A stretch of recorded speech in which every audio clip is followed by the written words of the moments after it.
Good morning, brothers and sisters. I am Jixel Jix Manungsong. I am married to Van, a father to Jeremiah Calix, and the second baby that is coming soon.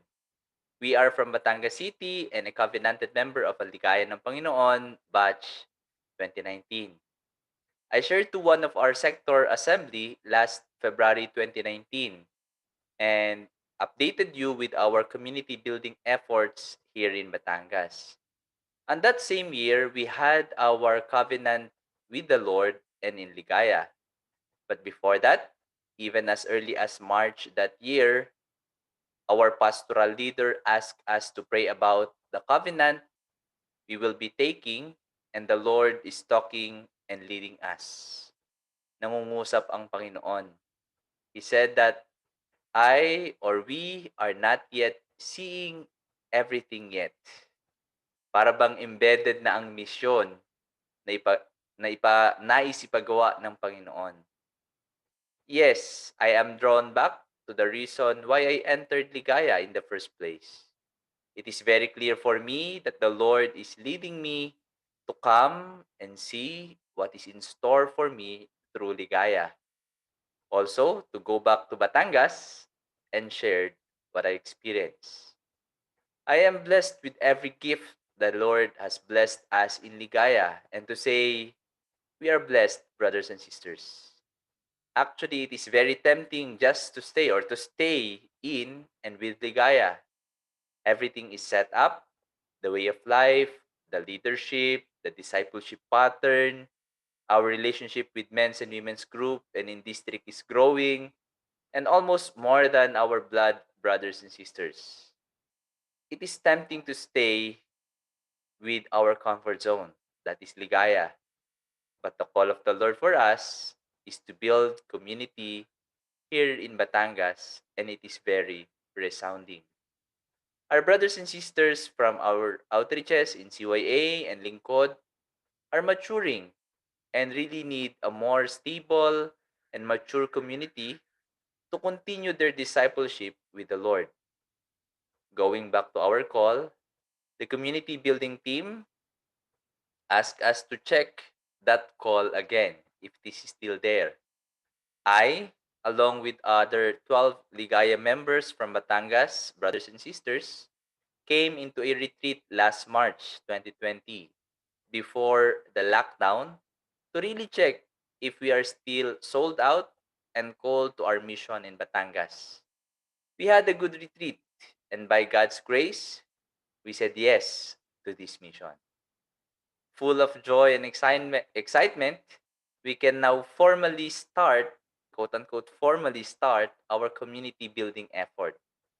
We said yes to it, knowing that the very reason why we started our discipleship, that is, the Lord loved us first, and out of that overflowing love of God, allows us to love and respond to that love by loving our God and our neighbor.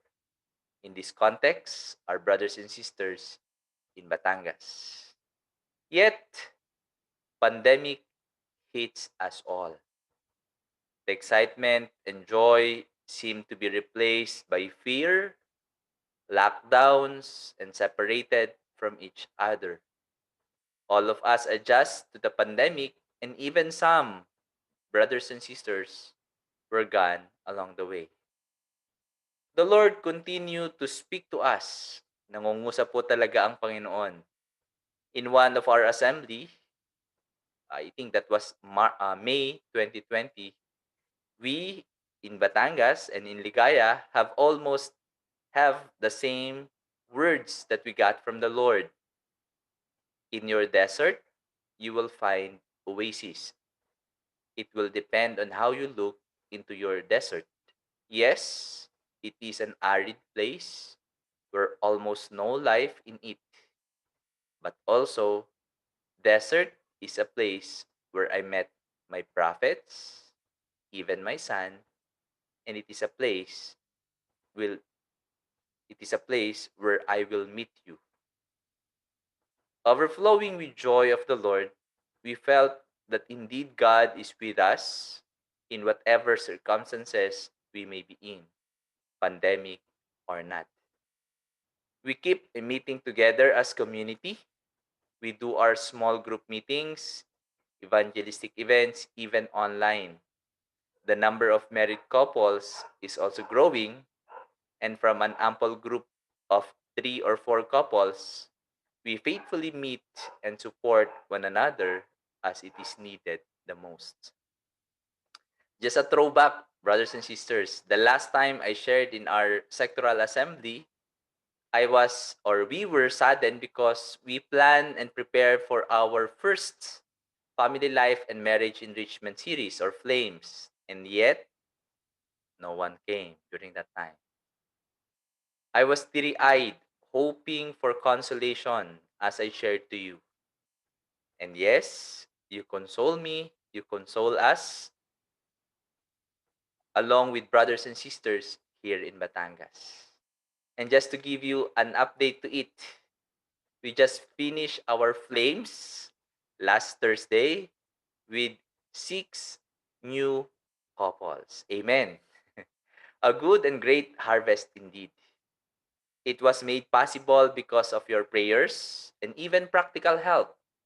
We asked speakers from our district, syempre our PL, our pastoral leader, our coordinator, Kuya Taps Tapia and Ate Karen Tapia, our co-men's and women's group who gave their talk, and even couple speakers from another sector, even from central sector and even from north sector. Again, we are blessed because you are with us. As we start this year, brothers and sisters, we are moving ahead and stepping on to be a prospective community in the community building under the sword of the Spirit.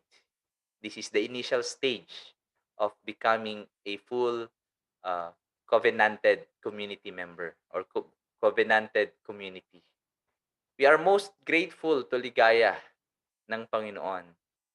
Truly, we are ligaya ng Panginoon, continually responding to His love for us and for His people.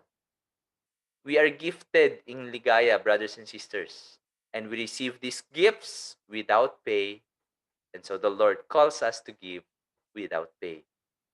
We again can do these great things because of His first love for us. We are loved, and so we are ought to love. As we go back to Batangas as missionary, Ligaya has trained us, equipped us, and allowed us to experience the joy of the Lord. Thank you for being ligaya ng Panginoon. Indeed, still we see dimly and hoping that one day become clearly. The light is dawning upon us here in Batangas. Keep us in your prayers, brothers and sisters, and may the Lord find us faithful to the call and mission He has given us. Amen.